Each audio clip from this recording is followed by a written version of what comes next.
Ça, c'est très important. Souvent, j'ai des clients qui veulent acheter des chalets court terme, puis ils savent pas qu'il y a des secteurs dans la province où est-ce que la location court terme n'est pas permise.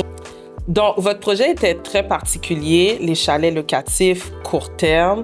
Qu'est-ce que tu savais pas ou que tu aurais aimé savoir quand tu as commencé le projet? Ce qu'on était plus inquiet, je dirais, mes frères étaient un petit peu plus hésitants par rapport à ça. C'était comment ça se passe au niveau de la rentabilité du chalet. C'est qui gère le chalet, étant donné la distance du chalet et où est-ce qu'on demeure. Donc, c'est comment que ça se gère au niveau de la clientèle aussi. C'est comment qu'on va chercher la clientèle. Je me rappelle que tu nous as rassurés en faisant une rencontre team. Tu nous as présenté le plan des locations avec des revenus annuels, la gestion, le permis de location aussi. Et ça, c'est un point. Ouais. Ça, c'est très important. Souvent, j'ai des clients qui veulent acheter des chalets court terme, puis ils savent pas qu'il y a des secteurs dans la province où est-ce que la location court terme n'est pas permise, comme à Mont-Tremblant.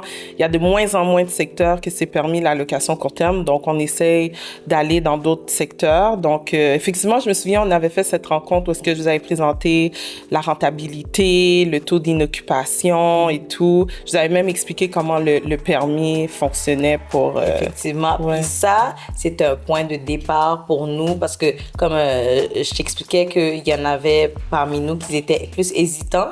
Donc, on est parti sur ça avec le projet. Je trouve que c'est ça qui est important aussi, c'est que des fois, les clients viennent me voir, puis là, ils disent... OK, on veut faire un projet, mais ils sont pas très connaisseurs. Ils voient des amis qui l'ont fait. Ils savent pas comment ça s'est fait. Fait que j'aime ça comme prendre mon temps, puis expliquer les choses, montrer les chiffres. C'est souvent une question de chiffres pour les projets en immobilier. Effectivement.